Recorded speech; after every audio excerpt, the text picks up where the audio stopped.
Good evening and many thanks for joining us. You're watching QTV Nightly News coming to you from our studios on Caraba Avenue with me and Sumane Sonyase.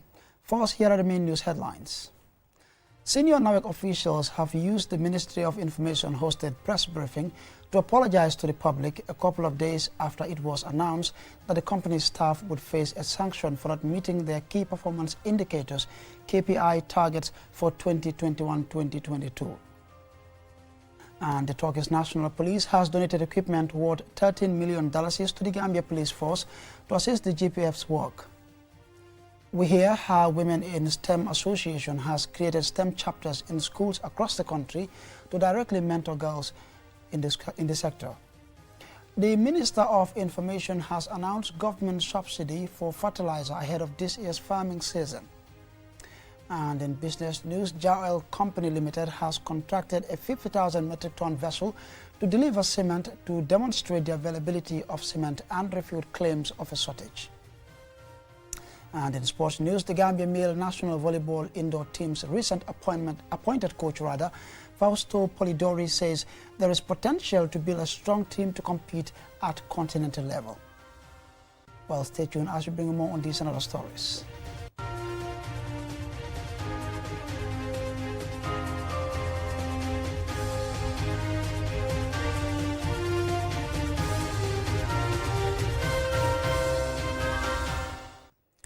And now here's the news in detail.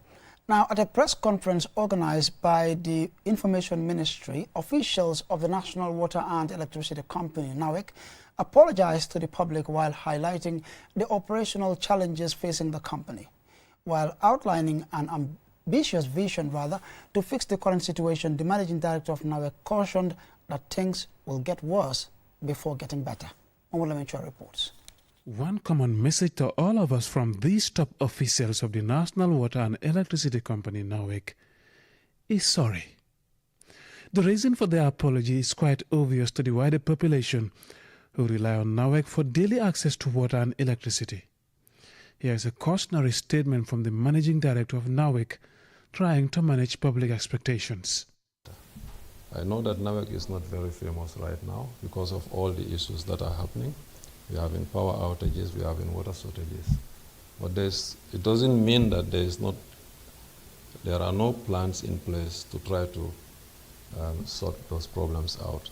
So there are a lot of projects right now on the ground happening, both on the water and on the electricity side. So my expectations are within the next year to 2 years, these problems of frequent outages of power and intermittent supply of water will not be 100% resolved, but I would say up to 80–90% resolved. At this press conference, Nawec officials offer explanations for what went wrong and their efforts to address the challenges confronting their service operations. Patisal and Marlene Roberts, the chief operating officers for Nawec's electricity, water and sewage business units, respectively, highlight the company's present conditions and capacity. Looking at what we are operating in the Gambia here, we have only distribution system. You don't have transmission at different level. You distribute and then you transmit at the same level. Any problem you have on the system will trigger an outage. Okay, our network is not the best. So what you find happening is because of some of the pipe sizing and the peak demand during the day, those will be taken, so the pressure gets low by the time it gets to sometimes the extreme of the network. Nawec, with support from the government and its development partners, is currently benefiting from major investments to boost its capacity to generate, distribute, and supply water and electricity to every part of the country. Currently, we have 3 projects on hand. We have a project from the World Bank, which is supporting our infrastructure. They're currently having, they will be creating about 5 boreholes within the Brikama well field that will support the Brikama treatment plant. It will also support communities within the provincial area. They're also upgrading and rehabilitating some of our water storage tanks like in the Brikama, Nemasu area, and in the Banjul area. So that will help. Projects. We have the Ecorit, we have the Jeep, we have Backbone 1 and Backbone 2. And these 5 projects are to ensure every Gambian will have access to electricity. If you don't have it in your house, your community will have access to electricity. Nawec has an existing performance contract with government. However, a new assessment by the State-Owned Enterprises Commission of Nawec for 2021 and 2022 found its performance to be below average. The commission recommended a punishment, which the Nawec MD has described as positive, while pledging that the company will work to improve on its performance record. Mahmoud Lamin, QTV News. Now, the Turkish National Police handed over a 40-feet container of equipment worth $13 million to the Gambia Police Force on Thursday at the Police Intervention Unit headquarters in Kanifing. Julian Jai reports. The event was attended by the Turkish ambassador, senior government officials, police commissioners and senior officials from other security services. Sidi Mokhtar Toure, the Inspector General of Police, thanked the Turkish National Police for the substantial donation, which comprised uniforms, combat boots, ballistic vests, helmets, and other essential gear designated for the elite Special Operations Unit. Happy to also report that our dear friends in Turkey have offered to train the officers that will be staffing this elite unit of Gambia Police Force. Our aim and our objective is to make Gambia Police Force one of the finest police forces in the sub-region in terms of professionalism, responsiveness, and respect for human rights. Gambia Police Force has acquired land for construction of state-of-the-art police academy that will be used to train personnel of law enforcement agencies under the purview of Ministry of Interior. Construction of this academy will require significant resources, and our Turkish friends have pledged to support us get this project up and running. Ibrahim Abba, Assistant Inspector General Administration with the Gambia Police Force, emphasized the instrumental role of the donated equipment will play in enhancing police effectiveness. The Republic of Turkey has over the years been a long-standing partner and supporter to the Gambian people, and most particularly the Gambia Police Force. In the areas of training, capacity building, material and logistical support, as well as information sharing to enhance national, regional and global peace and security.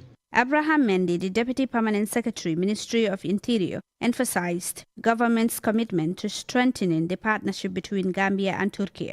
As we recall, in 2017, the Gambia Police Force signed a bilateral cooperation through the Ministry of Interior of the Republic of the Gambia and Turkey, which culminated to the collaboration between the Gambia Police Force and the Turkish National Police, that is the Gendarmerie, in the form of training, logistical support, and many more. His Excellency Ambassador Farhi Turka-Oba provided insights into the comprehensive training and support initiatives offered by the Turkish government, affirming their continued commitment to assist the Gambia Police Force. Turkey and the Gambia enjoy excellent relations at every level. Police cooperation is one of the major elements. We have provided training and equipment support to the Gambian Police Force during the OIPC summit preparation phase. Our support and cooperation is continuing after the summit too. Last week we had the pleasure to inaugurate the $1.4 million airport landscaping project implemented by TICA to enhance the capacity of Banjul Airport Police Unit. The event concluded with a formal inspection of the donated items, symbolizing the enduring collaboration and shared goals between the two nations. For QTV News, I am Juldanyai. Now, role models are an important element for encouraging young girls to take up STEM-related fields as career paths. Women in STEM Association has created STEM chapters in schools across the country to directly mentor girls in the sector. Jaraba Sonko has more. This is a house that uses renewable energy. The renewable energy is wind turbine and solar. So the house is basically reliant on renewable energy, no fossil fuel or whatsoever. So this house, the solar panel has PVC cells in them. And the PVC cells will absorb the sunlight energy and convert it into electrical energy, which is going to produce electricity for the house. And there's wind turbine also, which when it propels, the rotor inside the turbine will convert the wind energy into electrical energy. That was Fatoumata J. Manjang, one of the Gambia Methodist Academy students, benefiting from the extensive mentorship from the Women in STEM Association school chapters. According to the United Nations, by 2050, 75% of jobs will be STEM-related. Yet today, women hold just 22% of positions in artificial intelligence. To improve this percentage, women in presentation in STEM education, research and industry.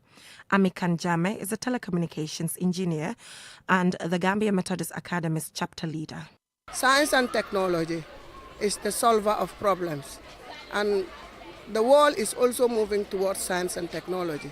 So having science and technology at the grassroots level is very important because it will introduce the children at the earliest possible, the importance of science and make them love the subject and then be interested in going into it.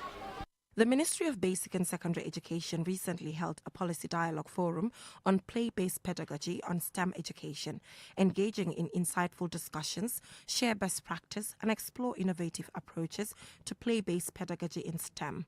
The efforts of WeSTEM is directly complementing the efforts of the ministry by integrating children's play experiences with extracurricular learning, giving students the flexibility to find their own solutions. Here is Kodu Jenge, the founder of WeSTEM.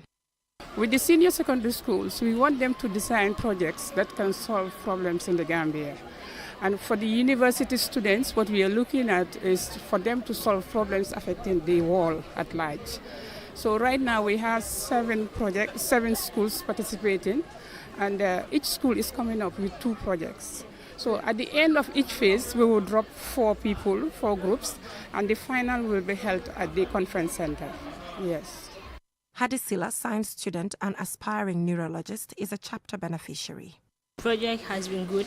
It has helped us in many ways. I mean, we are science students. We do have practicals. We have biology, physics practicals, and chemistry practicals. But there has never been any practical that make us think really hard to make up something like this. It makes you think really, really, really hard.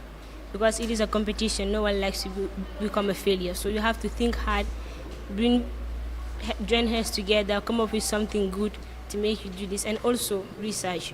The theme for this year's International Day of the African Child is Education for All in Africa. The time is now.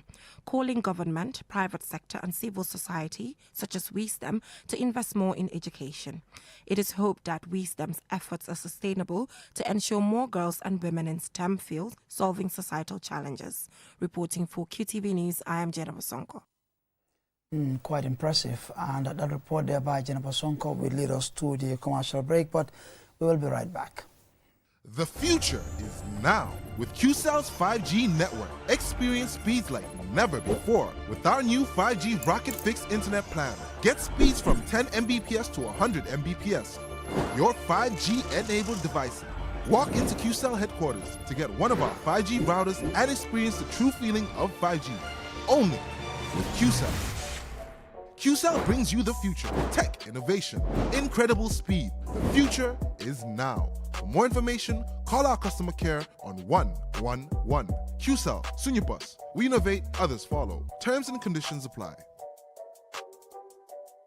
Get a QCell SIM card for free. Yes, absolutely free. Walk into any of our customer care centers and get a SIM free of charge. With a QCell SIM card, you can get the fastest and the most reliable internet plus wide range of amazing services. So rush now to any of our care centers and get a free SIM now. For more information, call our customer care on 111. QCell Sunyabus. We innovate, others follow. Terms and conditions apply.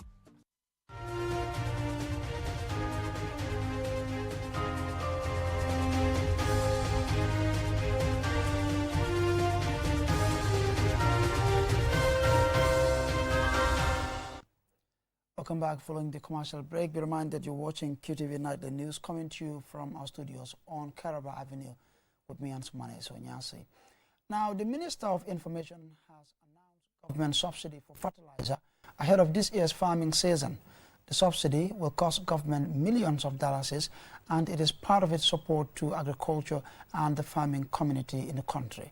As we hear the minister in this excerpt, he has also been sharing information on appointment and redeployment of senior government officials. The Gambia government has reduced the price of fertilizer from $1,150 to $1,100 per bag, adding a subsidy worth of $24 million on top of last year's 50% subsidy. It means the government will foot 50% of the price of fertilizer for farmers this year, all geared towards ensuring that farmers get access to cheap fertilizer, but also get it on time so that they can farm and the farming season will be good, which will boost Gambia's economy. Now, there will be, currently in country, we have 479,000 bags, 479,000 bags of fertilizer, equivalent to 23,000 metric tons, which is already in the country. An additional 100,000 bags, that is 5,000 metric tons, will arrive in the country. So farmers are assured of ample supply of fertilizer. The Gambia government is committed to supporting farmers with essential inputs and equipment to boost agriculture in the country. Now, if you could recall, it was announced recently that there has been some changes.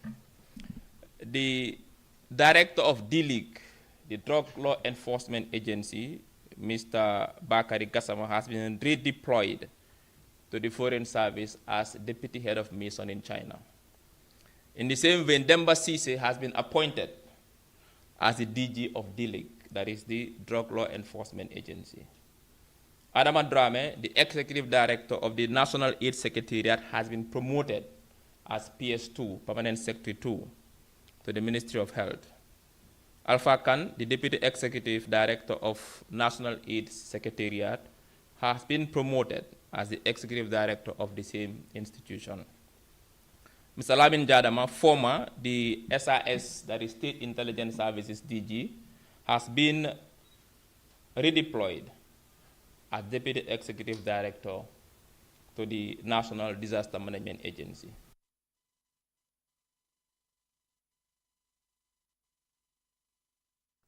Well, that was the Minister of Information there, Honorable Dr. Ismail Sise, giving updates on government subsidy to the agricultural community, as well as redeployments and appointments of some senior government officials. And now on to business news in a moment.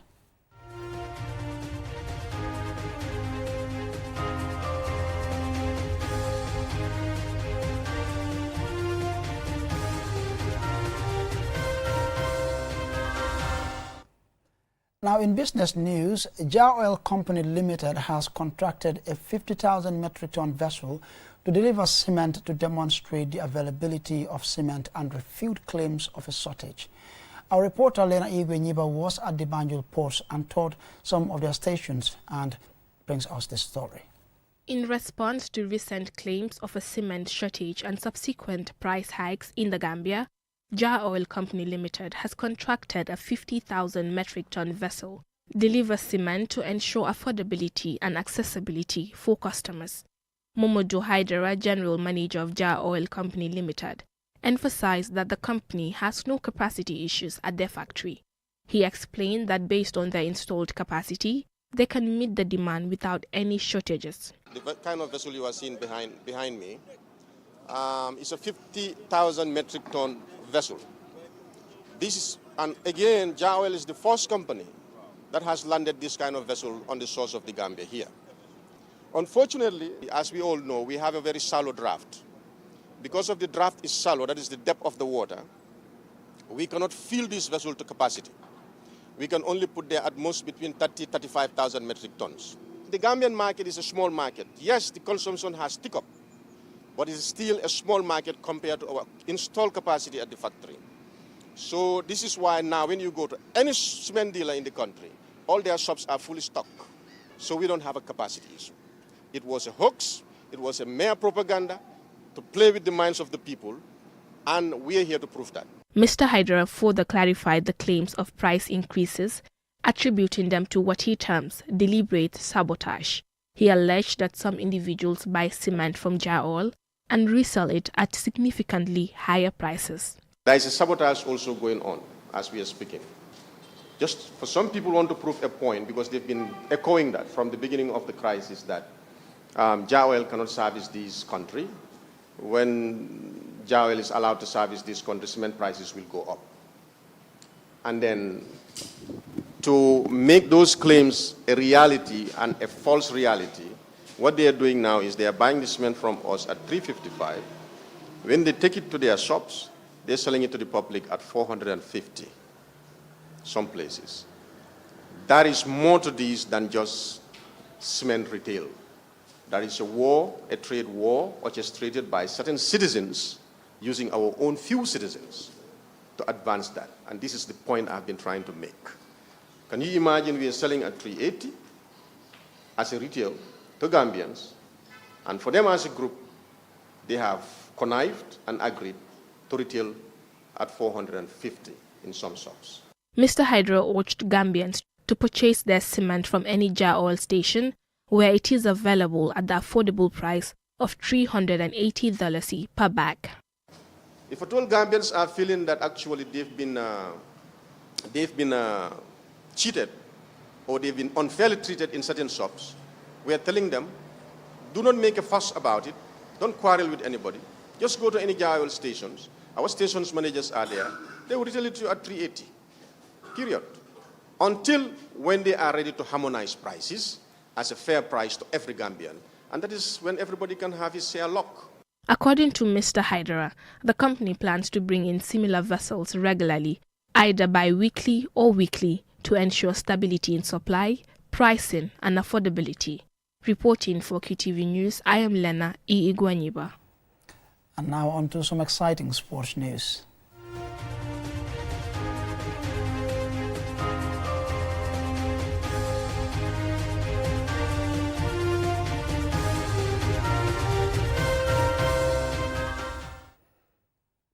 Now, during his final training session with the team, the Gambia male national volleyball indoor team coach, Fausto Polidori, says there is potential to build a strong team to compete at continental level.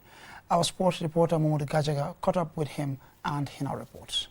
The Gambia men's indoor volleyball team held a month-long intensive training with Italian coach Fausto Polidori, whose services were acquired by the Gambia Volleyball Federation through the FIVB coaching support program for national teams.